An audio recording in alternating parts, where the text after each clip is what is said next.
What happens when a government posts something strange online and then deletes it? Within minutes, the internet has a theory. Today on Unexplained News Update, I'm Reese Halden. We're diving into a rundown about how mystery spreads in the modern world. We'll look at deleted videos from official accounts, a piece of supposed UFO metal that actually went through a real lab test, viral sky clips from New York, a monument that became a conspiracy target, and some of the most famous unexplained signals ever detected. The through line here is simple. When information is unclear or missing, people fill in the blanks. And sometimes those blanks become bigger stories than the facts themselves. Let's get started. Two mysterious videos appeared on official White House social media accounts on a Wednesday night in March. One of them included the line, "It's launching soon, right?" and was deleted about 90 minutes later. The second clip showed a dark, static-like screen, a phone notification sound, and a brief glimpse of an American flag. No explanation came with either video. And that's when the theory started. People online immediately asked, was it a hack, a teaser for something, an accidental post, a coded message? The White House didn't say.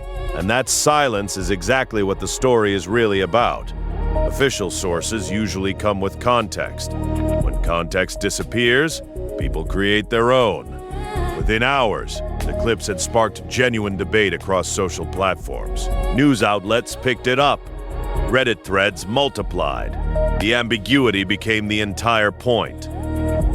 This story matters because it shows how fast a small gap in information can become a full conspiracy spiral. In the internet age, a few seconds of unexplained video from a trusted source can fuel hours of speculation. The real mystery isn't what the videos meant. It's how quickly missing context becomes narrative fuel.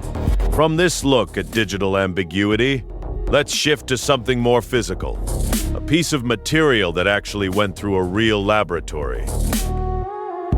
For decades, UFO believers have asked the same question. Why doesn't the government ever test supposed UFO materials in a real lab? This story is about what happened when someone finally did. A metallic specimen long linked to Roswell-era claims was analyzed by Oak Ridge National Laboratory with involvement from AARO, which stands for the All-Domain Anomaly Resolution Office. In 2022, researchers put this sample through serious testing. They checked its composition, structure, isotope ratios, and even its electromagnetic behavior. The reported result was straightforward. The sample appears to be a terrestrial magnesium-zinc alloy with bismuth, lead, and trace elements. In other words, something made on Earth, not from space. Not exotic, not evidence of alien contact, just a regular metal mixture. Now, this doesn't mean everyone accepts the conclusion. But it's worth noting that when mystery material actually gets examined by qualified scientists, it usually turns out to have a mundane explanation. The gap between myth and lab result can be stark. What makes this segment important is that it shows what evidence-based analysis looks like. It's not flashy, it doesn't prove anything dramatic, but it's exactly the kind of process UFO debates need more of. From a specimen in a lab, we shift to a different kind of evidence. A short clip from the night sky that everyone immediately wanted to explain. A viral video reportedly filmed from Corona, Queens, shows 3 lights moving across the night sky. According to the witness who posted it on Reddit, one of the lights looked like a shooting star before 2 more appeared nearby. The clip spread across social media, and immediately people started debating. Drones, aircraft, atmospheric effects. Something unknown. The video looked credible enough to provoke real argument, but not clear enough to settle anything. This is exactly the kind of urban UFO story that keeps the conversation alive on social platforms. It's shareable, it's short, it doesn't require expertise to have an opinion about it. And it sits right in that sweet spot where it could be many things. The beauty, or maybe the problem, is that a short, ambiguous sky clip is the perfect vehicle for online speculation. Thousands of people can watch it and come to completely different conclusions. These kinds of clips come along regularly now, especially in cities. Some turn into brief viral moments and fade. Others spark ongoing debate, but they're almost never definitively explained, which is precisely why they spread so well. The missing explanation is what keeps the story alive. Now we're going to shift away from the sky and towards something much different, a monument on the ground that became a conspiracy target. The Georgia Guidestones are back in the news after renewed coverage of the still unsolved bombing that destroyed them in 22. On July 6th, 22 to Gus, an explosive device damaged the monument. Surveillance reportedly captured a vehicle leaving the scene, but the case remains unsolved. No arrests have been made, and that mystery has only deepened the monument's place in conspiracy lore. For decades before the bombing, the Georgia Guidestones had attracted conspiracy interpretation. The monument was attributed to someone using the pseudonym R.C. Christian and included messages about world population, governance, and balance. Conspiracy theorists connected these messages to theories about elites, depopulation, and the New World Order. The more people interpreted the monument as a symbol of hidden agendas, the more dangerous it became as a target. It went from being a curiosity to being a focal point for conspiratorial belief. The real story here is about how symbolic meaning can attach itself to a physical object until the object itself becomes mythic. And sometimes that myth can have real consequences. The Guidestones may have been destroyed by someone who saw them as a symbol of conspiracy rather than as a simple monument. Once an object becomes a screen for projection, it stops being just stone and starts being a target.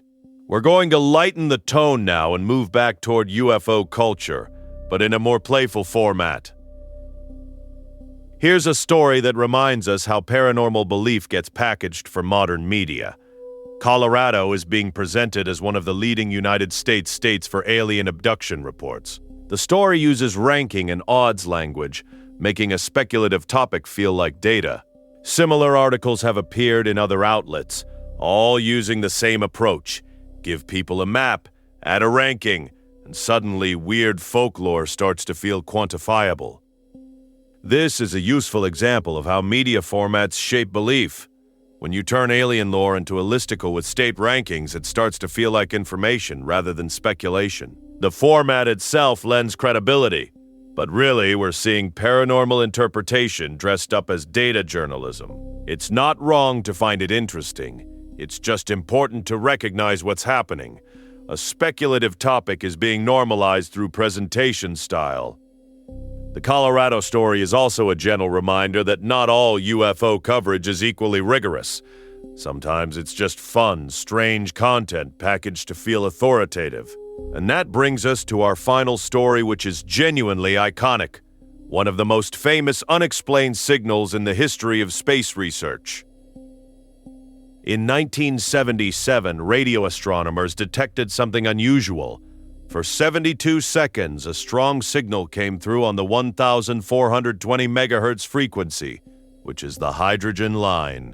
This is the frequency researchers listen to when they're searching for signals from space.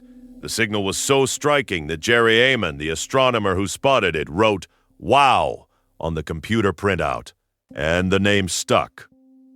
For nearly 50 years, the WOW signal has been one of the most famous mysteries in the search for extraterrestrial intelligence. It was strong enough to be real, but unclear enough to resist explanation.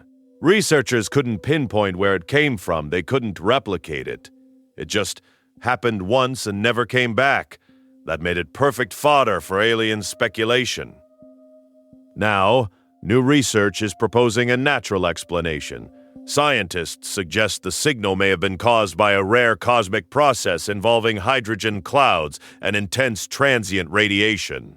The mechanism might involve something called a magnetar flare, or a soft gamma repeater. It's a plausible astrophysical explanation that could account for what the telescopes detected. But here's the thing. Even if this new explanation is correct, the WOW signal still matters. Whether it was alien or natural, it still represents one of the closest moments when the universe seemed to speak up, and we almost understood the message. The signal may have a scientific explanation now, but it still belongs to the history of human wonder. That's where our stories end today. What we've seen today is how mystery moves through modern culture. A deleted video becomes a conspiracy. A piece of metal gets tested and turns out ordinary. A sky clip spreads because it's ambiguous. A monument becomes mythic. A state gets ranked for alien reports. And a famous signal gets a new scientific explanation that somehow doesn't quite erase its mystery. The common thread is simple. When information is unclear, people fill in the blanks, and those blanks are where the real stories live. Sometimes the filling in is harmless and fun. Sometimes it can have real consequences. But it's always happening. This is the media landscape we live in now. If you've enjoyed this kind of story, I'd encourage you to follow Unexplained News Update and leave a rating wherever you listen. It really helps more people find the show. Thanks for joining me. I'm Reese Heldon, and we'll be back soon with more Unexplained News.